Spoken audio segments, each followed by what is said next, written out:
Hi hello ನಮಸ್ಕಾರ. ಅಶ್ವವೇಗ ನ್ಯೂಸ್ನ ವಿಶೇಷ ಕಾರ್ಯಕ್ರಮಕ್ಕೆ ಸ್ವಾಗತ. ನಾನು ನಿಮ್ಮ Roja Manu Patil. Bigg Boss season 12 ಸಿಕ್ಕಾಪಟ್ಟೆ ಸದ್ದು ಸುದ್ದಿ ಮಾಡಿದ್ರು. ಒಬ್ಬ ರಾಜನ ರಾಣಿಯಾಗಿ ಮಿಂಚಿದ್ರು. ಗಿಲ್ಲಿ ಕ್ವೀನ್ ಅಂತಾನೆ ಫೇಮಸ್. ಜೊತೆಗೆ ವ್ಯಕ್ತಿತ್ವದ ರಾಣಿ ಅನ್ನುವಂತಹ ಟೈಟಲ್ನ ತೆಗೆದುಕೊಂಡು ಹೊರಗಡೆ ಬಂದಿದ್ದಾರೆ. ಥರ್ಡ್ ರನ್ನರ್ ಅಪ್ ಆದಂತಹ ನಿಮ್ಮೆಲ್ಲರ ನೆಚ್ಚಿನ ಕಾವ್ಯ ಶೈವ ನಮ್ಮ ಜೊತೆಗಿದ್ದಾರೆ. ಬನ್ನಿ ಅವರ ಕಾರ್ಯಕ್ರಮಕ್ಕೆ ವೆಲ್ಕಮ್ ಮಾಡೋಣ. Ma'am hi, welcome to the show. Thank you so much. ಹೇಗಿದ್ದೀರಾ? ಚೆನ್ನಾಗಿದ್ದೀನಿ, ನೀವು ಹೇಗಿದ್ದೀರಾ? ನಾನು ಸೂಪರ್ ಆಗಿದ್ದೀನಿ. ಈ ಹಿಂದೆ ಮೋಸ್ಟ್ಲಿ ಒಂದು 2 years ಬ್ಯಾಕ್ ಅನಿಸುತ್ತೆ ನಾನು ನಿಮ್ಮನ್ನು ನೋಡಿದ್ದು. ಕಿರುತೆರೆಯಲ್ಲಿ ನೋಡಿದ್ದೆ. ಒಂದು ಧಾರಾವಾಹಿಯ ಮೇನ್ ರೋಲ್ ಹೀರೋಯಿನ್ ಆಗಿ ನಟಿಸ್ತಾ ಇದ್ರಿ. ಅಲ್ಲಿಂದ ಇಷ್ಟು ದೊಡ್ಡ ಜರ್ನಿ, 2 ವರ್ಷದಲ್ಲಿ ಇಷ್ಟೊಂದು ಬದಲಾವಣೆ, ಬಿಗ್ ಬಾಸ್ ಅನ್ನುವಂಥದ್ದು ಅಷ್ಟು ಈಸಿ ಯಾರಿಗೂ ಸಿಗಲ್ಲ ಮ್ಯಾಮ್. ನಿಮಗೆ ಎಷ್ಟು ಖುಷಿ ಆಯಿತು?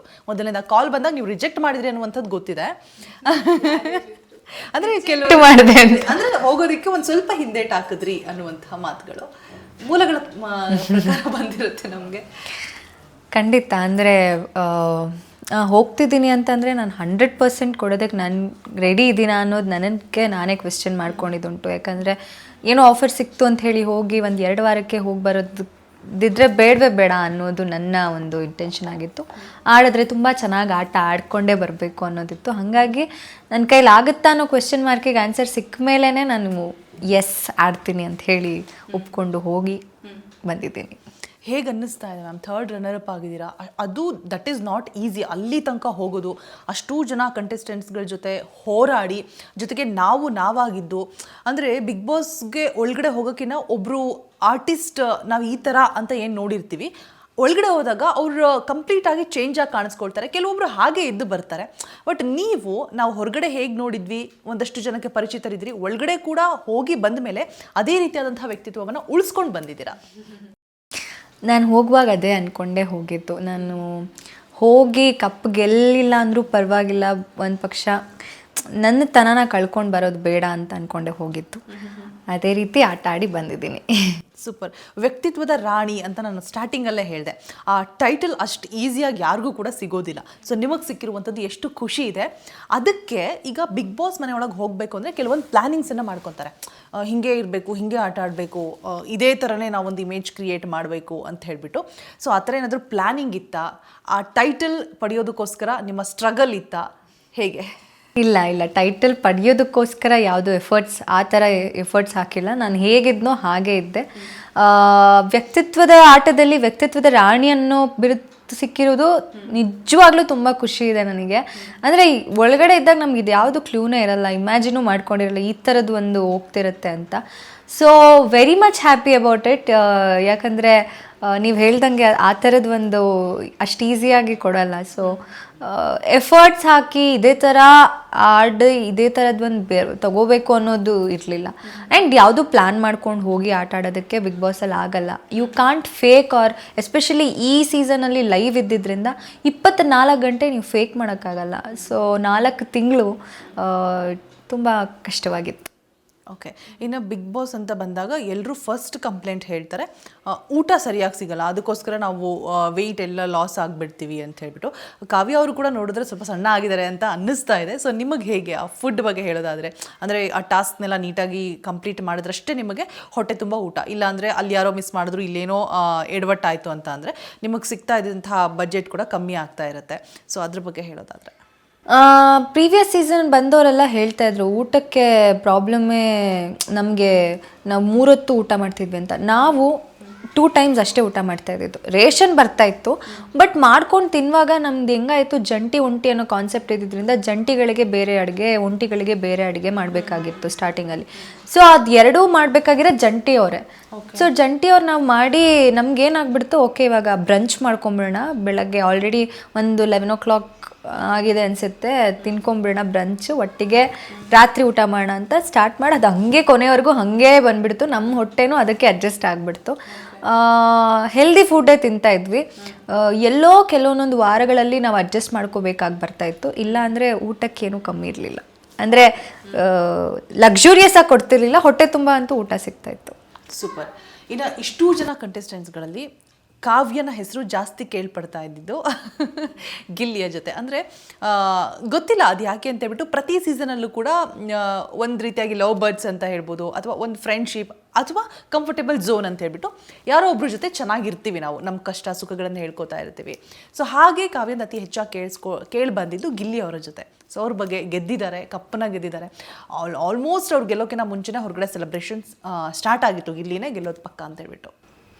ತುಂಬ ಖುಷಿ ಇದೆ. ಆ್ಯಸ್ ಅ ಫ್ರೆಂಡ್, ನನ್ನ ಫ್ರೆಂಡ್ ಇವತ್ತು ಅಷ್ಟು ಜನರು ಪ್ರೀತಿ ಸಂಪಾದಿಸಿದ್ದಾನೆ, ಅಷ್ಟು ಜನರು ಸಪೋರ್ಟ್ ಅವ್ರ ಪ್ರೀತಿ ಸಿಕ್ಕಿದೆ, ಅಷ್ಟು ಜನ ಅಷ್ಟು ಕ್ರೇಜ್ ಇದೆ ಅವನಿಗೆ ಅಂತಂದಾಗ ಅದನ್ನೆಲ್ಲ ನೋಡಿ ನನಗೂ ತುಂಬ ಖುಷಿ ಆಯಿತು. ನಾನೇ ಗೆದ್ದಷ್ಟು ಖುಷಿ ಆಯಿತು. ಸೊ ಖುಷಿ ಇದೆ. ಸೂಪರ್. ಈಗ ಈ ವಿಚಾರ ನಿಮಗೆ ಗೊತ್ತಿದೆಯೋ ಇಲ್ವೋ ನನಗೆ ಗೊತ್ತಿಲ್ಲ, ಬಟ್ ಸೋಷಿಯಲ್ ಮೀಡಿಯಾದಲ್ಲಿ ಸಿಕ್ಕಾಪಟ್ಟೆ ವೈರಲ್ ಆಗ್ತಾ ಇದೆ ಮ್ಯಾಮ್. ಏನಂತ ಹೇಳಿದ್ರೆ ಬೇಲೂರಲ್ಲಿ ಒಂದು ನಾಗೇಶ್ವರ ಅಂತ ಒಂದು ದೇವಸ್ಥಾನ ಇದೆ, ತುಂಬ ಪ್ರಸಿದ್ಧಿ ಪಡ್ಕೊಂಡಿರುವಂಥ ಟೆಂಪಲ್ ಅದು. ಅಲ್ಲಿಗೆ ಗಿಲ್ಲಿ ಮತ್ತು ನಿಮ್ಮ ಫ್ಯಾನ್ ಒಬ್ಬರು ಹೋಗಿಬಿಟ್ಟು ಏಪ್ರಿಲ್ ನೀವು ಹುಟ್ಟಿದ ದಿನಾಂಕ, ಅದು 2 ಮಂತನ್ನ ಮತ್ತು ನಿಮ್ಮ ರಾಶಿ ಭವಿಷ್ಯ ಏನಿದೆ ಅದನ್ನೆಲ್ಲವನ್ನು ಕೂಡ ಇಟ್ಟು ಹಣ್ಣು ಕಾಯಿ ಮಾಡಿಸ್ಬಿಟ್ಟು ನಿಮ್ಮಿಬ್ಬರಿಗೂ ಕೂಡ ಬೇಗ ಕಂಕಣ ಭಾಗ್ಯ ಕೂಡು ಬರಲಿ ಅಂತೇಳ್ಬಿಟ್ಟು ಪೂಜೆ ಮಾಡಿಸಿ. ಇದು ಯಾವುದೋ ನನಗೆ ವಿಷಯನೇ ಗೊತ್ತಿಲ್ವೇ. ಅದು ಸಿಕ್ಕಾಪಟ್ಟೆ ವೈರಲ್ ಆಗ್ತಾ ಇದೆ ಸೋಷಿಯಲ್ ಮೀಡಿಯಾದಲ್ಲಿ. ಸೊ ಅಭಿಮಾನಿಗೆ ಏನು ಹೇಳಕ್ಕೆ ಇಷ್ಟಪಡ್ತೀರಾ? ಅಂದರೆ ಅವರು ಆ ಥರ ನಿಮ್ಮನ್ನು ನೋಡ್ಲಿಕ್ಕೆ ಇಷ್ಟಪಡ್ತಾ ಇದ್ದಾರೆ. ಆ್ಯಸ್ ಅ ಫ್ರೆಂಡ್ ಅಂತ ಕೆಲವು ನಮಗೆಲ್ಲ ನೋಡಿದವ್ರಿಗೆ ಗೊತ್ತಿರುತ್ತೆ, ಬಟ್ ಅಭಿಮಾನಿಗಳು ಆಲ್ರೆಡಿ ನೀವು ಹೊರಗಡೆ ನೋಡಿದಾಗಲೂ ಕಟೌಟ್ಸ್ ಎಲ್ಲ ನೋಡಿದ್ರಿ, ಹೇಗಿತ್ತು ಅಂತ ನಿಮ್ಮ ಒಪಿನಿಯನ್? ನನಗೆ ನಾನು ಅವನನ್ನು ಆ ಪರ್ಸ್ಪೆಕ್ಟಿವಲ್ಲಿ ನೋಡೇ ಇಲ್ಲ. ಅಂದರೆ ಒಂದು ಫ್ರೆಂಡ್ ಆಗಿ ಒಂದು ಜೆನ್ಯೂನ್ ಅದೊಂದು ಬಾಂಡ್ ಕ್ರಿಯೇಟ್ ಆಗಿದೆ ಬಿಟ್ಟರೆ ಆ ಒಂದು ಪರ್ಸ್ಪೆಕ್ಟಿವಲ್ಲಿ ಒಂದು ಮದುವೆ ಆಗಬೇಕು ಅನ್ನೋ ಒಂದು ಪರ್ಸ್ಪೆಕ್ಟಿವಲ್ಲಿ ಗಿಲ್ಲಿ ನಾನು ನೋಡಲೇ ಇಲ್ಲ. ಒಂದು ಯಾಕಂದರೆ I am not ready mentally. ನಾನು ಮದುವೆ ರಿಲೇಷನ್ಶಿಪ್ಸು ಇದಕ್ಕೆ right now I am not ready. So ನಾನು ಗಿಲ್ಲಿನ ಆ ಪರ್ಸ್ಪೆಕ್ಟಿವಲ್ಲಿ ನೋಡೇ ಇಲ್ಲ. ಹಾಗಿದ್ದಾಗ ಆ ಒಂದು ಪ್ಯೂರ್ ಫ್ರೆಂಡ್ಶಿಪ್ ಏನಿದೆ ಅದು ಹಾಗೆ ಇರಲಿ ಅಲ್ವಾ. ಜನರು ಅಷ್ಟು ಕ್ರೇಜ್, ಅಷ್ಟು ಹುಚ್ಚುತನ ಬೇಡ ಅಂತ ಅನ್ಸುತ್ತೆ ನನಗೆ.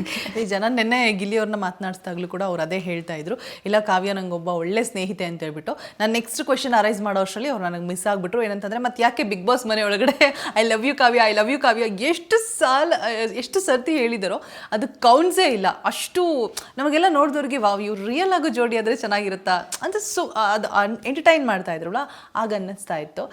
ಸೊ ನಿಮ್ಮ ಫ್ರೆಂಡ್ಶಿಪ್ ಹೀಗೆ ಇರಲಿ ಅಂತ ಹೇಳ್ತಾ, ಇದೇ ಥರ ನಾವು ಇನ್ನೊಂದು ಪೇರ್ನ ನೋಡಿದ್ವಿ, ರಾಶಿಕಾ ಹಾಗೆ ಸೂರಜ್ ಅವರು.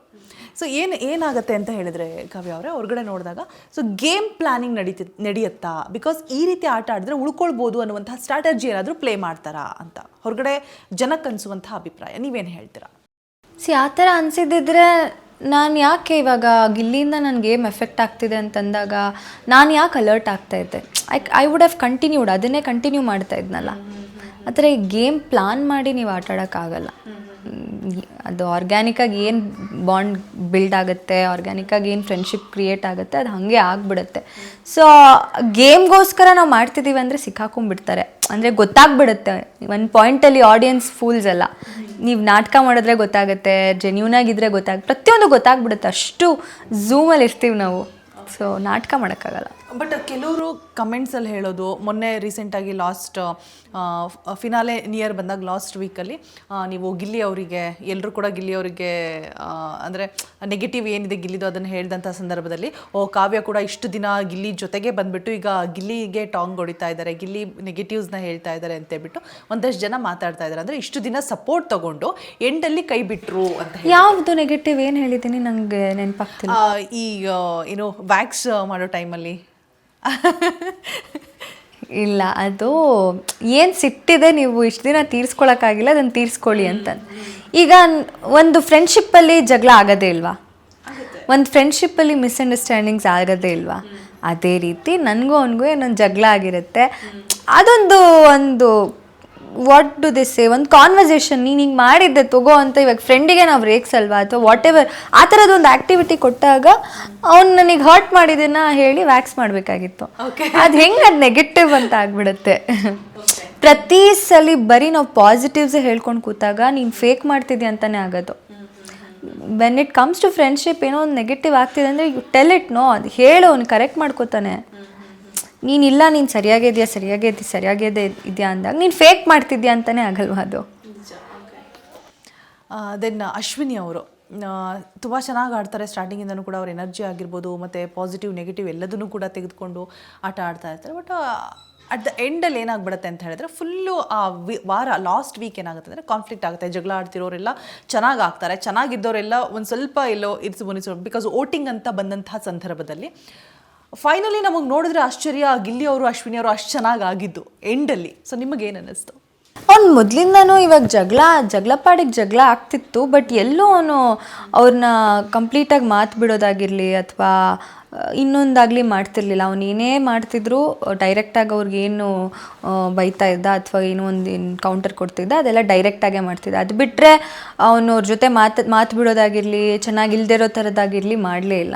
ಕೊನೆವರೆಗೂ ಹಂಗೆ ಕ್ಯಾರಿ ಆಗಿದೆ ಅಂತಲೇ ನಾನು ನೋಡಿದ್ದು. ಓಕೆ, ಇನ್ನು ಕಾವ್ಯ ಅವರಿಗೆ ಆ ಬಿಗ್ ಬಾಸ್ ಮನೆಯಲ್ಲಿ ಇಂಥದ್ದೊಂದು ಕ್ಷಣ ನಾನು ಮರೆಯೋದಕ್ಕೆ ಸಾಧ್ಯ ಆಗೋದಿಲ್ಲ, ತುಂಬ ಹರ್ಟ್ ಆಯಿತು, ಮನೆಯವರೆಲ್ಲ ನೆನಪಾದರು, ನನಗೆ ಬೇಡವೇ ಬೇಡ ಬಿಗ್ ಬಾಸ್ ಮನೆ, ಆಚೆ ಬಂದ್ಬಿಡೋಣ ಅನಿಸ್ತಪ್ಪ ಅಂತ ಅಂದರೆ ಅದು ಯಾವ ದಿನ ಯಾವ ಕ್ಷಣ ನೆನಪಿದೆಯಾ? ಬಿಗ್ ಬಾಸಿಂದ ಹೊರಗಡೆ ಬಂದ್ಬಿಡ್ಬೇಕು ಅಂತ ಅನ್ಸಿದ್ದು ಒಂದೇ ಮೊಮೆಂಟಲ್ಲಿ. ಅದು ನಾನು ಹೇಳಿದ್ದೀನಿ, ಒಂದು ವೀಕೆಂಡಲ್ಲಿ ಸುದೀಪ್ ಸರ್ ಹೇಳ್ತಾರೆ that you should thank them ಅಂತ ಹೇಳಿ, ಇವರಿಬ್ಬರಿಂದ ನಾನು ಇಲ್ಲಿವರೆಗೂ ಬಂದೆ ಅಂತಂದಾಗ ಅದು ಸರ್ ಏನೋ ನನಗೆ ಕನ್ವೆ ಮಾಡೋಕ್ಕೆ ಹೋಗಿ ಅದನ್ನು ಹೇಳಿರ್ತಾರೆ. ಅದನ್ನು ನಾನು ತುಂಬ ಡೀಪಾಗಿ ತೊಗೊಂಡು ಓಕೆ ನಾನು ಇಷ್ಟು ವಾರ ಇಲ್ಲಿವರೆಗೂ ಬಂದು ನೆಕ್ಸ್ಟ್ ಫಿನಾಲೆಗೂ ನಾನು ಇವರಿಬ್ಬರಿಂದನೇ ಹೋಗೋದು ನಂಗೆ ಇಷ್ಟ ಇಲ್ಲ ಅಂತೇಳಿ ನಾನು ಯಾರು ಆಚೆ ಹೋಗ್ಬೇಕಂದಾಗ ನನ್ನ ಹೆಸರೇ ತೊಗೊಂಡಿರ್ತೀನಿ, ನಾನೇ ಹೋಗಬೇಕು ಸರ್ ಪರವಾಗಿಲ್ಲ ಅಂತ ಹೇಳಿ ಹೋಗಿ. ಬಟ್ ಅದಾದ ನೆಕ್ಸ್ಟ್ ಮೂಮೆಂಟೇ ಯು ಆರ್ ಸೇಫ್ ಅಂತ ಹೇಳ್ತಾರೆ. ಆವಾಗ ಅನಿಸ್ತು ನನಗೆ ಓಕೆ ಸುದೀಪ್ ಸರ್ ಎಲ್ಲನೂ ಹೇಳಲ್ಲ, ಕ್ಲೂ ಕೊಡ್ತಾರೆ, ಹಿಂಟ್ಸ್ ಕೊಡ್ತಾರೆ ಏನು ಕರೆಕ್ಟ್ ಮಾಡ್ಕೋಬೇಕು ಅನ್ನೋದನ್ನು. ಸೊ ಅಷ್ಟು ಜನ ವೋಟ್ ಹಾಕಿದ್ದಾರೆ ಅಂದರೆ ಅದು ಬಿಟ್ಟು ಏನೋ ಮಾಡಿದ್ದೀನಿ ಅದಕ್ಕೆ ಉಳ್ಕೊಂಡಿದ್ದೀನಿ ಅಂತ ಉಳ್ಕೊಂಡು ನನ್ನ ಮೈಂಡ್ಸೆಟ್ ಚೇಂಜ್ ಮಾಡ್ಕೊಂಡಿರೋದುಂಟು. ಅದೊಂದು ಪಾಯಿಂಟ್ ಬಿಟ್ಟರೆ ಎಲ್ಲೂ ನನಗೆ ಇಲ್ಲಿಂದ ಹೋಗಬೇಕಪ್ಪ ಅಂತ ಅನಿಸಿಲ್ಲ ಯಾವತ್ತು. ಓಕೆ, ಇನ್ನು ಆ ಬಿಗ್ ಬಾಸ್ ಮನೆಯಲ್ಲಿ ಕಲ್ತಿರುವಂತಹ ಪಾಠ ಸುದೀಪ್ ಸರ್ ನೀವೇ ಹೇಳಿದ್ರಿ ಸೂಕ್ಷ್ಮವಾಗಿ ವಿಚಾರಗಳನ್ನು ತಲುಪಿಸುವಂಥ ಕೆಲಸವನ್ನು ಮಾಡ್ತಾರೆ ಅಂತ ಹೇಳ್ಬಿಟ್ಟು. ಸೊ ಅವ್ರು ಹೇಳಿದ ಮಾತುಗಳನ್ನು ತಿದ್ಕೊಂಡು ನಡೆದಿರೋರು ಸಾಕಷ್ಟು ಜನ ಇದ್ದಾರೆ. ಈಗಲೂ ಕೂಡ ಅದನ್ನು ಈ ಹಿಂದಿನ ಕಂಟೆಸ್ಟೆಂಟ್ಸ್ಗಳು ಹೇಳ್ತಾರೆ ಕೂಡ ಎಷ್ಟೋ ವೇದಿಕೆ ಮೇಲೆ. ಸೊ ನೀವು ಸುದೀಪ್ ಸರಿಂದ ಕಲಿತಂತಹ ಪಾಠ, ಬಿಗ್ ಬಾಸ್ ಮನೆಯಿಂದ ಕಲಿತಂತಹ ಬಿಗ್ ಪಾಠ? ನಾನು ಹೇಳಿದ್ನಲ್ಲ ಪ್ರತಿ ವಾರ ಕಲಿಯೋದಿತ್ತು. ಸುದೀಪ್ ಸರ್ ಬಂದು ಪ್ರತಿ ವಾರ ಒಂದು ಸಿಚುವೇಶನ್ಗೆ ಇನ್ನೊಂದು ಪರ್ಸ್ಪೆಕ್ಟಿವ್ ಕೊಟ್ಟಾಗ ಹೌದಲ್ವಾ ನಾವು ಆ ಥರದ್ದು ಯೋಚನೆ ಮಾಡಿರಲ್ಲ. ಸೊ ಪ್ರತಿ ವಾರ ಕಲ್ತಿರೋದುಂಟು, ಇದೇ ಅಂತ ಪರ್ಟಿಕ್ಯುಲರ್ ಹೇಳೋಕ್ಕಾಗಲ್ಲ, ಸಿಕ್ಕಾಪಟ್ಟೆ ಕಲ್ತಿದ್ದೀವಿ. ಅವ್ರು ಬಂದು ಪ್ರತಿ ಸಲ ಏನೋ ಒಂದು ಹೇಳಿದಾಗ ಪ್ರತಿಯೊಂದು ಕಲ್ತಿದ್ದೀವಿ. ಓಕೆ, ನಾನು ಈ ವಿಚಾರ ಯಾಕೆ ಕೇಳ್ತಿದ್ದೀನಿ ಅಂತಂದರೆ ಇದು ತುಂಬ ಚರ್ಚೆ ಆಗ್ತಾಯಿತ್ತು, ನಿಮಗೆ ಸಂಬಂಧಪಟ್ಟಿಲ್ಲ ಬಟ್ ಬಿಗ್ ಬಾಸ್ ಮನೆಗೆ ಸಂಬಂಧಪಟ್ಟಿರುವಂತಹ ವಿಚಾರ. ರೀಸೆಂಟಾಗಿ ರಾಶಿಕಾ ಅವರು ಆಚೆ ಬಂದರು. ಸೊ ಧ್ರುವಂತ್ ಅವರು ಒಂದು ಹೇಳಿಕೆನ ಕೊಡ್ತಾರೆ. ಅಂದರೆ ರಾಶಿಕಾ ಅವ್ರಿಗೆ ತುಂಬ ಹರ್ಟ್ ಆಗುತ್ತೆ, ಅವರು ಆ ವೀಕ್ ಫುಲ್ ಅಪ್ಸೆಟ್ ಆಗಿರ್ತಾರೆ. ಏನಂತ ಹೇಳಿದ್ರೆ ಇವರು ಗೇಮ್ ಪ್ಲ್ಯಾನ್ ಮಾಡಿಕೊಂಡು ಫಸ್ಟು ಅಭಿಷೇಕ್ ಜೊತೆ ಚೆನ್ನಾಗಿದ್ರು, ಆಮೇಲೆ ನನ್ನ ಜೊತೆ ಚೆನ್ನಾಗಾದ್ರು, ಇವಾಗ ಸೂರಜ್ನ ಯೂಸ್ ಮಾಡ್ಕೋತಾ ಇದ್ದಾರೆ ಅಂತೇಳ್ಬಿಟ್ಟು ಅವರು ಬೆಲ್ಟು ಮತ್ತು ಸೆಂಟ್ನೆಲ್ಲ ಎತ್ತಿಟ್ಕೊಂಡಿರ್ತಾರೆ. ಅವರೇನೋ ಗೇಮು ಮತ್ತು ಅವ್ರು ಆಟ ಆಡಿಸ್ಬೇಕು ಅಂತ ಹೇಳಿ ಆ ಥರ ಮಾಡಿರ್ತಾರೆ. ಬಟ್ ಅದನ್ನು ನೆಗೆಟಿವ್ ಆಗಿ ಅವರು ಹೇಳ್ತಾರೆ. ಅಷ್ಟು ಓಪನ್ ಸ್ಟೇಜಲ್ಲಿ ಅಷ್ಟು ಕ್ಯಾಮ್ರಾಗಳಿರುತ್ತೆ, ಅದ್ರ ಮುಂದೆ ಒಬ್ಬ ಹುಡುಗಿಗೆ ಆ ರೀತಿಯಂತಹ ಹೇಳಿದಂಥ ಸಂದರ್ಭದಲ್ಲಿ ಅವ್ರಿಗೆ ಎಷ್ಟು ಹರ್ಟ್ ಆಗುತ್ತೆ. ಸೊ ನೀವು ಏನು ಹೇಳ್ತೀರಾ? ಇದ್ರ ಬಗ್ಗೆ ವಾಯ್ಸ್ ರೇಸ್ ಮಾಡಿದ್ದೆ ನಾನು. ಅಂದರೆ ನಾನು ರಾಶಿಗೆ ಹೇಳಿದಾಗ ನೀನು ಕೇಳು, ಏನಾದರೂ ಹೇಳಿಲ್ಲ ಅಂದರೆ ನನ್ನನ್ನು ಕರಿ, ನಾನು ಹೇಳ್ತೀನಿ ಬಿಕಾಸ್ ಅವ್ರು ನನ್ನ ಮುಂದೆನೇ ಹೇಳಿದ್ದು ಅಂತ. ಅದ್ರ ಬಗ್ಗೆ ಡಿಸ್ಕಷನ್ಸ್ ಆಗಿದೆ, ಯಾರು ಸರಿ ಯಾರು ತಪ್ಪು ಅನ್ನೋದ್ರ ಬಗ್ಗೆ ವೀಕೆಂಡಲ್ಲಿ ಚರ್ಚೆ ಆಗಿದೆ. ಈಗ ಮತ್ತೆ ಅದ್ರ ಬಗ್ಗೆ ಮಾತಾಡೋದು ಬೇಡ ಅಂತ ಅನ್ಸುತ್ತೆ. Okay, fine. ಬಟ್ ರಾಶಿಕಾ ಅವರು ಅದರಿಂದ ತುಂಬ ಹರ್ಟ್ ಆಗಿದ್ರು. ಒಬ್ಬ ಹೆಣ್ಣಿನ ಮನಸ್ಥಿತಿ ಅನ್ನೋದು ತುಂಬ ಸೂಕ್ಷ್ಮವಾಗಿರುತ್ತೆ. ಮತ್ತು ಪ್ಯಾರೆಂಟ್ಸ್ ಎಲ್ಲ ನೋಡ್ತಾ ಇರ್ತಾರೆ ಬಿಗ್ ಬಾಸ್ನ. ಅದಾದಮೇಲೂ ಕೂಡ ಫೈನಲ್ಲಲ್ಲೂ ಅವರು ಒಂದು ಬಾಯಿ ಕೂಡ ಹೇಳೋದಿಲ್ಲ ರಾಶಿಕಾ ಅವರು, ಇವರು ಕೂಡ ಏನೂ ಮಾತನಾಡಿಸೋದಿಲ್ಲ. ಸೊ ಒಂದು ಬಿಗ್ ಬಾಸ್ ಮನೆ ಅಂತ ಅಂದಾಗ ಒಂದು ಫ್ಯಾಮಿಲಿ ಥರ ಇರುತ್ತೆ. ಏನೇ ಜಗಳಗಳಾದರೂ ಈಗ ಅಟ್ ದ ಎಂಡಲ್ಲಿ ಎಲ್ಲರೂ ಕೂಡ ಚೆನ್ನಾಗಿ ಆಗ್ಬಿಟ್ಟು ಆಚೆ ಬರ್ತೀವಿ. ಬಟ್ ಇವರಿಬ್ಬರು ಕೊನೆವರೆಗೂ ಸರಿನೇ ಆಗಲಿಲ್ಲ. ಸೊ ಆ ರೀತಿಯಾದಂತಹ ಬೇರೆ ಜೋಡಿಗಳು ನಿಮ್ಮ ಕಣ್ಣಿಗೆ ಕಾಣಿಸಿರೋದು ಉಂಟಾ?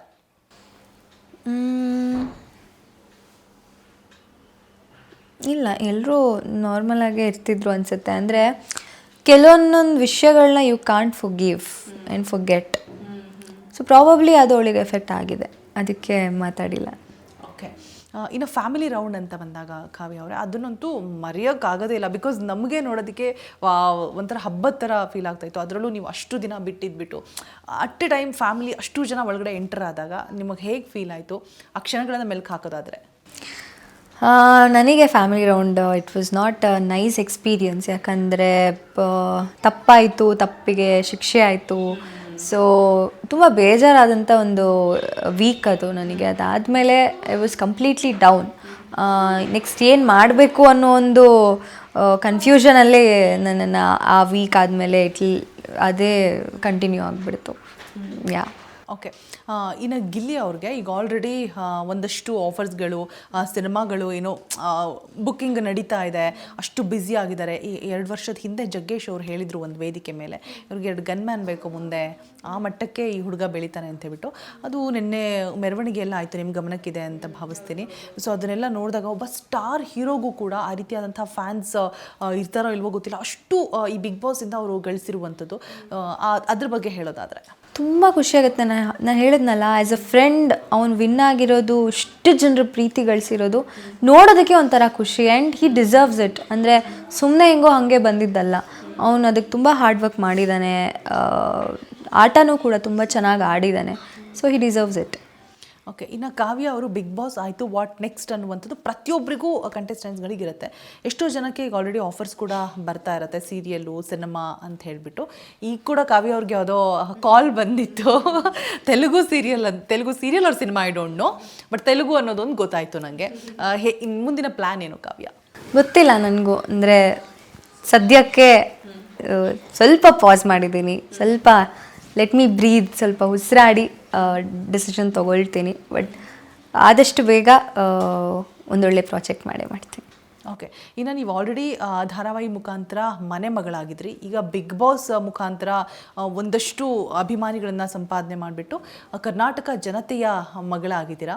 ಸೊ ಇನ್ನು ಮುಂದಿನ ಹೆಜ್ಜೆ ಬಹಳ ಸೂಕ್ಷ್ಮವಾಗಿಡಬೇಕಾಗತ್ತೆ. ಯಾವ ರೀತಿಯಾಗಿ ಎಂಟರ್ಟೈನ್ ಮಾಡ್ತೀರಾ, ಏನು ಎತ್ತ ಅನ್ನುವಂಥದ್ದು ಒಂದು ಗುರಿ ಅನ್ನೋದಿರುತ್ತೆ. ಈಗ ಬಿಗ್ ಬಾಸ್ ಹೋಗಿನ ಮುಂಚೆ ಇದ್ದಂತಹ ಆಲೋಚನೆಗಳು, ಅದಾದಮೇಲೆ ಇವಾಗಿರುವಂತಹ ಆಲೋಚನೆಗಳು, ಗುರಿ ಇದನ್ನೇ ಮಾಡಬೇಕಪ್ಪ, ಇದೇ ವೇಲ್ ಹೋಗಬೇಕಪ್ಪ ಅಂತ.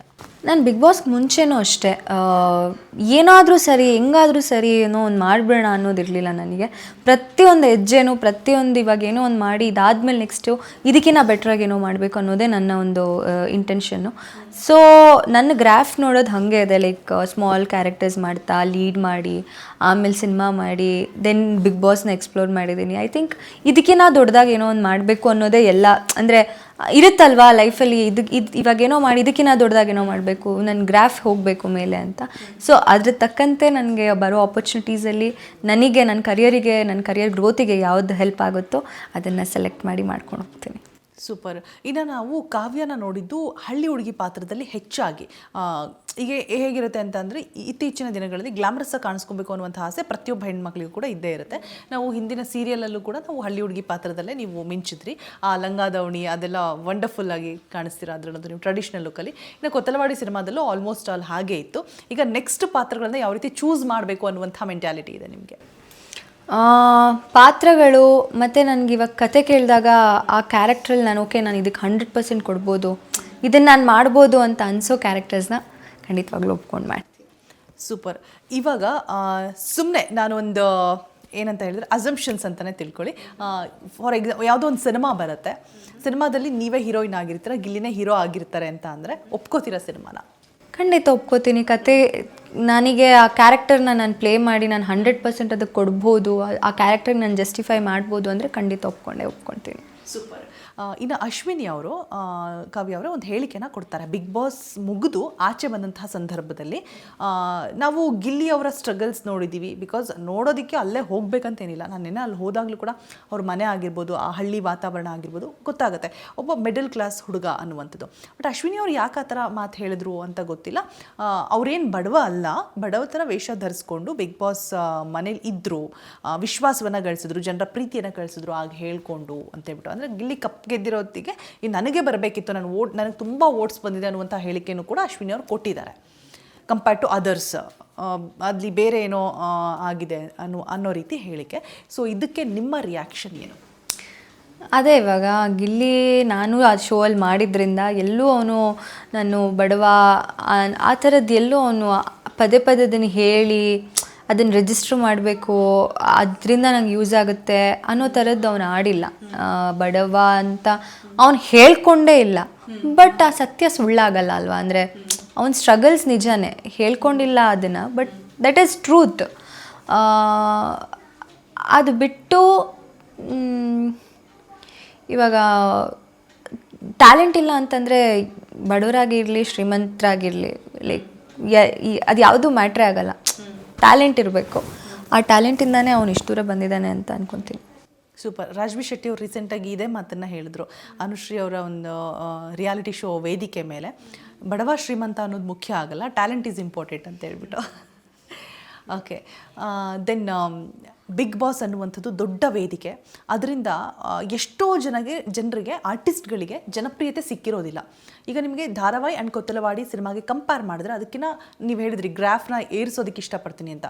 ನನ್ನ ಲೆಕ್ಕದಲ್ಲಿ ಅದೆರಡಕ್ಕೂ ಕಂಪೇರ್ ಮಾಡಿದ್ರೆ ಇಲ್ಲಿ ನಿಮ್ಮ ಗ್ರಾಫ್ ತುಂಬಾ ಏರಿದೆ. ಹೌದು. ಅದ್ರ ಬಗ್ಗೆ ಹೇಳಿ. ತುಂಬ ಖುಷಿ ಇದೆ. ನಾನು ಅದನ್ನೇ ಹೇಳಿದ್ನಲ್ಲ, ಈಗ ಬಿಗ್ ಬಾಸಿಗೆ ಹೋಗ್ತಿದ್ದೀನಿ ಅಂದಾಗ ನಮ್ಗೆ ಒಳಗಡೆ ಅಭಿಮಾನಿಗಳನ್ನ ಕರೆಸಿ ಒಂದು ವೀಕಲ್ಲಿ ಅವ್ರು ಬಂದು ನಮಗೆ ಚೇರ್ ಮಾಡೋದಾಗಿರಲಿ, ಮಾತಾಡ್ಸೋದಾಗಲಿ, ಅದು ಮಾಡಿದಾಗ ಆ ಸೌಂಡು, ಅವ್ರೇನು ನಮ್ಮ ಹೆಸರು ಕರಿತಿರ್ತಾರೆ ಅದನ್ನು ಕೇಳಿದಾಗಲೇ ಒಂಥರ ಮನಸ್ಸಿಗೆ ಎಷ್ಟು ಖುಷಿ ಆಗುತ್ತೆ ಅಂದರೆ ನಾವು ಆಲ್ರೆಡಿ ಗೆದ್ದಿದ್ದೀವಿ ಅನ್ನೋ ಥರ ಫೀಲ್ ಕೊಡ್ತಾರೆ. ಸೊ ನಾನು ಅವಾಗ ಅದನ್ನೇ ಹೇಳ್ತೀನಿ, ಇದಕ್ಕೆ ನಾನು ಬಂದಿದ್ದು ಬಿಗ್ ಬಾಸಿಗೆ. This is what every artist, ಎಲ್ಲ ಆರ್ಟಿಸ್ಟ್ಗಳಿಗೂ ಅದೊಂಥರ ಖುಷಿ ಆಗುತ್ತೆ. ಅದನ್ನು ಕೇಳೋಕ್ಕೆ ನೋಡೋದಕ್ಕೇ ಒಂಥರ ಖುಷಿ, ಜನರು ಪ್ರೀತಿನ. ಯಾಕಂದರೆ ಅವ್ರಿಗೆ ಯಾವುದೇ ರೀತಿ ಕನೆಕ್ಷನ್ನೇ ಇರಲ್ಲ, ನಾವು ಯಾರು ಅನ್ನೋದು ಅವ್ರಿಗೆ ಗೊತ್ತಿರಲ್ಲ. ಅಂದರೆ no connection at all. But ಅವ್ರು ಅಷ್ಟು ಪ್ರೀತಿ, ಅಷ್ಟು ಟೈಮ್ನ ಇನ್ವೆಸ್ಟ್ ಮಾಡ್ತಾರೆ, ಅಷ್ಟು ಎನರ್ಜಿ ಹಾಕ್ತಾರೆ, ಅಷ್ಟು ಎಫರ್ಟ್ ಹಾಕ್ತಾರೆ ಅಂದರೆ ಇಟ್ಸ್ ಎ ಗಾಡ್ ಗಿಫ್ಟ್ ಅಲ್ವಾ ಅದು. ನಿಜ. ಇನ್ನು ಬಿಗ್ ಬಾಸ್ ಮನೆ ಒಳಗಡೆ ಇರ್ತಕ್ಕಂಥ ಕಂಟೆಸ್ಟೆಂಟ್ಸ್ಗಳು ಒಂದಷ್ಟು ಜನ ಯಾರು ಆಪ್ತರು, ಒಂದು ಕಂಫರ್ಟೇಬಲ್ ಝೋನಲ್ಲಿ ಇರ್ತೀರಾ, ಅವರೆಲ್ಲರೂ ಕೂಡ ಆಚೆ ಬಂದಮೇಲೆ ನಾವು ಈ ಥರ ಪಾರ್ಟಿ ಮಾಡಬೇಕು, ಸೇರಬೇಕು, ಆ ಥರ ಎಲ್ಲ ಮಾತುಕತೆ ಆಗಿರುತ್ತೆ. ಸೊ ಆ ಪ್ಲ್ಯಾನಿಂಗ್ಸ್ ಏನಾದರೂ ಇದೆಯಾ? ಎಲ್ಲರೂ ಪ್ಲ್ಯಾನ್ ಮಾಡಿದ್ದಾರೆ. ನನಗೆ ಗೊತ್ತಿತ್ತು ಯಾವ ಪ್ಲ್ಯಾನು ವರ್ಕ್ ಆಗಲ್ಲ, ಎಲ್ಲರೂ ಅವ್ರವ್ರ ಲೈಫಲ್ಲಿ ಬ್ಯುಸಿ ಆಗ್ತಾರೆ ಅಂತ ನಂಗೆ ಗೊತ್ತಿತ್ತು. ಅದನ್ನೇ ನಾನು ಹೇಳಿದೆ ಅವ್ರಿಗೂ, ಇಲ್ಲ ಇದು ಯಾಕೋ ವರ್ಕ್ ಆಗಲ್ಲ ಅನ್ಸುತ್ತೆ ಅಂತ. ಇದುವರೆಗೂ ಆ ಪ್ಲ್ಯಾನ್ ಮಾಡ್ಕೊಂಡು ಯಾರೂ ಕಾಲ್ ಮಾಡಿಲ್ಲ, ಯಾರೂ ಮಾಡ್ಕೊಂಡಿರಲ್ಲ ಅಂತ ನನಗೆ ಗೊತ್ತು. ಬಿಕಾಸ್ ಎಲ್ಲರೂ ಅವ್ರವ್ರ ಇದರಲ್ಲೇ ಬ್ಯುಸಿ ಆಗಿರ್ತಾರೆ. ಪ್ರಾಬಬ್ಲಿ ಇನ್ನೊಂದು 15 days ಆದಮೇಲೆ ಅದು ಬರಬಹುದೇನು ಅಂತ. ಓಕೆ, ಗಿಲ್ಲಿನ ಹೊರತುಪಡಿಸಿ ನಿಮಗೆ ತುಂಬ ವಿಚಾರಗಳನ್ನು ಶೇರ್ ಮಾಡ್ಕೊಳ್ತಾ ಇದ್ದಿದ್ದು ಅತ್ಯಾಪ್ತರು ಅಂತ ಅಂದರೆ ಡೇ 1ನಿಂದ ಇಲ್ಲಿವರೆಗೂ ಕೂಡ ಒಬ್ಬರ ಹೆಸರು ತೊಗೊಳೋದಾದರೆ? ಗಿಲ್ಲಿನ ಬಿಟ್ಟು ಧನು, ಸ್ಪಂದನ. ಸ್ಪಂದನ ಜೊತೆ ಜಾಸ್ತಿ ಬಾಂಡಿಂಗ್ ಇದ್ರಿ ಕಂಪೇರ್ ಟು ಧನು ಅಂತ ಅನಿಸುತ್ತೆ. ಆಮೇಲೆ ಸ್ಪಂದನ ಬಗ್ಗೆ ಒಂದಷ್ಟು ಮಾತು ಕೇಳಿಬರುತ್ತೆ. ಟಾಸ್ಕ್ ಆಡ್ತಾ ಇರಲಿಲ್ಲ, ಅವರು ಒಳಗಡೆ ಹೋಗಿದ್ದೆ ವೇಸ್ಟು, ಎಲಿಜಿಬಲ್ ಕ್ಯಾಂಡಿಡೇಟ್ ಅಲ್ಲ ಅಂತ ಹೇಳಿಬಿಟ್ಟು. ನಿಮ್ಗೇನು ಅನಿಸ್ತಾ ಇತ್ತು ಮನೆ ಒಳಗಡೆ ಹತ್ತಿರದಿಂದ ನೋಡಿ ಸ್ಪಂದನ? ಎಲಿಜಿಬಲ್ ಅಲ್ಲ ಅಂದಿದ್ರೆ 14 weeksವರೆಗೂ ಟ್ರಾವೆಲ್ ಮಾಡೋದು ಕಷ್ಟ ಅಲ್ವಾ? ಅದು ಬಿಗ್ ಬಾಸ್ ಶೋ ಅಲ್ಲಿ. ನೀವು ಬೇರೆ ಶೋಸ್ ತೊಗೊಂಡ್ರೆ ಆ ಒಂದು ಅಷ್ಟು ವಾರ ಟ್ರಾವೆಲ್ ಮಾಡೋದಕ್ಕೆ ಏನೋ ಮಾಡ್ಕೊಂಡು ಬಂದುಬಿಟ್ರು ಅನ್ಬೋದು. ಬಟ್ ಬಿಗ್ ಬಾಸಲ್ಲಿ ಇಟ್ಸ್ ನಾಟ್ ಲೈಕ್ ದ್ಯಾಟ್. ಎಲಿಜಿಬಲೇ ಇಲ್ಲ ಅಂತಂದರೆ 14 ವಾರ ಬಂದಿದ್ದಾಳೆ ಅಂದರೆ ಅವಳಲ್ಲೂ ಏನೋ ಒಂದು ಪಾಸಿಟಿವ್ ಅಥವಾ ಏನೋ ಒಂದು ಪ್ಲಸ್ ಇದ್ದೇ ಇರುತ್ತಲ್ವ. ಓಕೆ, ಇನ್ನು ಕಾವ್ಯ ಅವ್ರಿಗೆ ಗಿಲ್ಲಿಯಿಂದನೇ ಇಲ್ಲಿ ತನಕ ಬಂದರು ಕಾವ್ಯ ಅನ್ನುವಂಥ ಮಾತುಗಳಿಗೆ ನೀವೇನು ರಿಯಾಕ್ಟ್ ಮಾಡ್ತೀರಾ ಕಾವ್ಯ ಅವರೇ? ಅದು ಹೆಂಗಾಗ್ಬಿಟ್ಟಿದೆ ಅಂದರೆ ಇವಾಗ ನನ್ನನ್ನು ಜನ ಎಷ್ಟು ಇಷ್ಟಪಡ್ತಿದ್ದಾರೆ ಅನ್ನೋದು ಬಂದು ಹೇಳ್ತಿದ್ದಾರೆ ಗೊತ್ತಾ. ನೀವು ಅತ್ತಾಗತ್ವಿ, ನೀವು ನಕ್ಕಾಗಿ ನೀವು ಹಂಗಿದ್ದಾಗ ನಮ್ಗೆ ಬೇಜಾರಾಯ್ತು, ಹಿಂಗಿದ್ದಾಗ ಬೇಜಾರಾಯಿತು ಅಂದಾಗ ಈಗ ನನಗೆ ಅದನ್ನು ಡೌಟಲ್ಲಿ ಇರ್ತಿದ್ದೆ ಒಳಗಡೆ ಇದ್ದಾಗ, ಯಾಕೆ ಹಿಂಗೆ ಹೇಳ್ತಿದ್ದಾರೆ ನನಗೆ ಮಾಡ್ತಿಲ್ವಲ್ಲ ಅಂತ. ಬಟ್ ಕ್ಲಾರಿಟಿ ಸಿಕ್ತು ನನಗೆ ದಟ್ ನನ್ನನ್ನು ಇಷ್ಟಪಡೋವಂಥ ಜನ, ನಾನು ಹೆಂಗಿದ್ದೀನಿ ಅನ್ನೋದಕ್ಕೆ ಇಷ್ಟಪಡೋವಂಥ ಜನ ಇರೋದಕ್ಕೆ ನಾನು 4th ಪ್ಲೇಸಲ್ಲಿ ಬಂದು ಫಿನಾಲೆವರೆಗೂ ಬಂದು 4th ಪ್ಲೇಸಲ್ಲಿ ಬಂದಿದ್ದೀನಿ. ಗಿಲ್ಲಿಯಿಂದ ಕಾವ್ಯ ಅನ್ನೋದನ್ನು ನಾನು ಅವತ್ತು ಹೇಳಿದೆ, ಇವತ್ತು ಹೇಳ್ತಿದ್ದೀನಿ. ನಾನು ಅದೇ ಹೇಳಿದೆ, it's not a couple show. ಒಂದು ಜೋಡಿ ಆ ಥರ ಟಾಸ್ಕ್ ಇದು ಶೋ ಅಲ್ವಲ್ಲ. ಜಸ್ಟ್ ಹಾಗೆ ಅದಕ್ಕೋಸ್ಕರ ನಾನು ಅಲ್ಲಿವರೆಗೂ ಬಂದೆ ಅನ್ನೋದಕ್ಕೆ ಕಪಲ್ ಶೋ ಅಲ್ಲ ಇದು. ಸೊ ಅದು ಬಿಟ್ಟು ಬೇರೆ ಏನೋ ಮಾಡಿದ್ದೀನಿ, ನನ್ನ ವ್ಯಕ್ತಿತ್ವ ಏನೋ ಅಂತ ತೋರಿಸ್ಕೊಂಡಿದ್ದೀನಿ, ಅದಕ್ಕೆ ನಾನು ಅಲ್ಲಿವರೆಗೂ ಉಳ್ಕೊಂಡಿರೋದು ಅಷ್ಟೇ. ಇನ್ನು ಟಾಸ್ಕ್ ವಿಚಾರದಲ್ಲಿ ಎಲ್ಲೋ ಒಂದು ಕಡೆ ಕಾವ್ಯ ಅವರು ಡಲ್ ಆದ್ರ ಅಂತ ಹೇಳಿಬಿಟ್ಟು. ಡಲ್ ಆದೆ ಅಂತ ಹೇಳಲ್ಲ, ಎಲ್ಲ ಟಾಸ್ಕ್ ಕೊನೆವರೆಗೂ ನಾನು ಫಿಸಿಕಲಿ ಅಷ್ಟು ಸ್ಟ್ರಾಂಗ್ ಇಲ್ಲ ಅಂತ ಅನಿಸಿದ್ರು ಕೂಡ ನಾನು ಬೇಡಪ್ಪ ನನಗಾಗಲ್ಲ ಅಂತ ಯಾವತ್ತೂ ನಾನು ಇದ್ದಿದ್ದೇ ಇಲ್ಲ. ಪ್ರತಿ ಸಲ ಟಾಸ್ಕ್ ಅಂತ ಬಂದಾಗಲೂ ಐ ವಾಸ್ ದ ಒನ್ ನಾನೇ ಇನಿಷಿಯೇಟ್ ಮಾಡಿ ನಾನು ಹೋಗ್ತೀನಿ ಅಂತ ಹೋಗಿ ಆಡಿರೋದು. ಎಫರ್ಟ್ ಮ್ಯಾಟರ್ಸ್ ಅಷ್ಟೇ.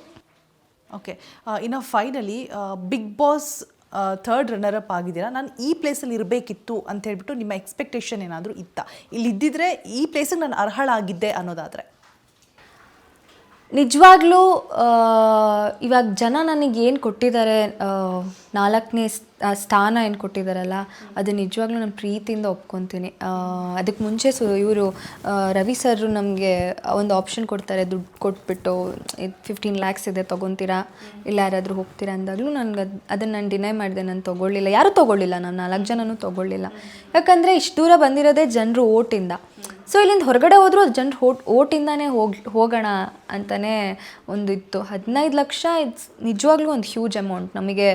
ಅದು ನಮ್ಮಂಥ ಫ್ಯಾಮಿಲಿ ಮಕ್ಕಳಿಗೆ ತುಂಬ huge amount. At the same time game ಅಂತ ಬಂದು ನಮ್ಮನ್ನು ಅಲ್ಲಿವರೆಗೂ ಕರ್ಕೊಂಡು ಹೋಗಿದ್ದಾರೆ ಅಂತಂದಾಗ ದುಡ್ಡು ತೊಗೊಂಡು ನಾನು ಬಂದುಬಿಟ್ರೆ ಯಾರಿಗೆ ಗೊತ್ತು, ಅವ್ರು ನನಗೆ ಇನ್ನೂ ಜಾಸ್ತಿ ನನ್ನನ್ನು ನೋಡೋದಕ್ಕೆ ಪಡ್ತಿದ್ರೇನೋ ಅನ್ನೋದು ಇರುತ್ತೆ. ಸೊ 4ನೇ ಸ್ಥಾನಕ್ಕೆ ನನ್ನನ್ನು ತಂದು ನಿಲ್ಲಿಸಿರೋದಕ್ಕೆ ಥ್ಯಾಂಕ್ ಯು ಸೋ ಮಚ್ ಅಷ್ಟೆ. Fantastic, super. ಆ್ಯಂಡ್ ನಿಮ್ಮ ಆಪ್ತ ಸ್ನೇಹಿತರಾದಂತಹ ಗಿಲ್ಲಿ ಅವರಿಗೆ, ಬಿಕಾಸ್ ಯಾಕೆ ನಾನು ಅದನ್ನು ಪದೇ ಪದೇ ಒತ್ತಿ ಹೇಳ್ತಾ ಇದ್ದೀನಿ ಅಂದರೆ, ಕಾವ್ಯ ನಾವು ನಿಜವಾಗ್ಲೂ ಆ ಶೋ ನೋಡಿದಾಗ ಪ್ರತಿ ಹೆಜ್ಜೆಯಲ್ಲೂ ಎಷ್ಟು ಸಪೋರ್ಟಿವ್ ಆಗಿದ್ರು. ಕಾವ್ಯಂಗೆ ಯಾರಾದರೂ ಏನಾರು ಅಂದರೆ ಅವರು ದನಿ ಎತ್ತುತ್ತಾ ಇದ್ರು, ಅಷ್ಟು ಕೇರಿಂಗ್ ಆಗಿರ್ಬೋದು. ಒಂದು ಒಳ್ಳೆ ಅತ್ಯದ್ಭುತವಾದ ಸ್ನೇಹಿತ ನಿಮಗವರು. ಸೊ ವಿಶ್ ಮಾಡಿದ್ರಾ, ಕಾಲ್ ಮಾಡಿದ್ರಾ ಅವ್ರಿಗೆ? ಎಸ್, ಜಸ್ಟ್ ಇವಾಗಷ್ಟೇ ನಿಮ್ಮ ಬರೋಕ್ಕೆ ಮುಂಚೆ ಮಾತಾಡಿದೆ, ವಿಶ್ ಮಾಡಿದೆ. ಸುದೀಪ್ ಸರ್ ಮನೆಗೇನೋ ಹೋಗ್ತಿದ್ದೀನಿ ಅಂತ ಹೇಳ್ದ. ಸೊ ಖುಷಿ ಆಗುತ್ತೆ. ಅಂದರೆ ನಾನು ನೋಡ್ತಾ ಇದ್ದೀನಲ್ಲ ಆ ಜನರ ಪ್ರೀತಿ, ಅವ್ನು ಖುಷಿ ಪಡ್ತಾರೆ, ಅವ್ನ ಮುಖದಲ್ಲಿ ಕಾಣಿಸ್ತಿರೋ ನಗು ಇದೆಯಲ್ಲ. ಫ್ಯಾಂಟಾಸ್ಟಿಕ್. ಇವಾಗ ಲೈವಲ್ಲಿ ಒಂದು ಕಾಲ್ ಮಾಡ್ಬೋದಾಗಿಲ್ಲಿ ಅವರಿಗೆ? ಓಕೆ, ನಮ್ಮ ಅಶ್ವವೇಗ ನ್ಯೂಸ್ ಮುಖಾಂತರ ಒಂದು ವಿಶಸ್ ಯಾರಿಗೆ? ಗಿಲ್ಲಿ ಅವ್ರಿಗೆ ಅಂದರೆ ಕಾಲ್ ಮಾಡಿ. ನೀವು ವಿಶ್ ಮಾಡಬೇಕಾ? ಅಲ್ಲ, ನೀವು ವಿಶ್, ನಾನು ನಿನ್ನೆ ವಿಶ್ ಮಾಡಿಬಿಟ್ಟಿದ್ದೀನಿ. ನಾನು ವಿಶ್ ಮಾಡಿದೆ. Okay, fine. ಇನ್ನು ಬಿಗ್ ಬಾಸ್ ಅನ್ನುವಂಥದ್ದು ನಿಮಗೆ ಎಷ್ಟು ಪ್ರಖ್ಯಾತಿಯನ್ನು ತಂದುಕೊಡ್ತು ಅಂತ ನಾನು ಆವಾಗಲೇ ಹೇಳಿದೆ. ನಿಮ್ಮ ಗ್ರಾಫ್ ಮೇಲೆ ಏರಿದೆ ಅಂತ ಹೇಳಿಬಿಟ್ಟು ಎಷ್ಟು ಇಂಪಾರ್ಟೆಂಟ್ ಆಗಿದೆ ನಿಮಗೆ ಇದು?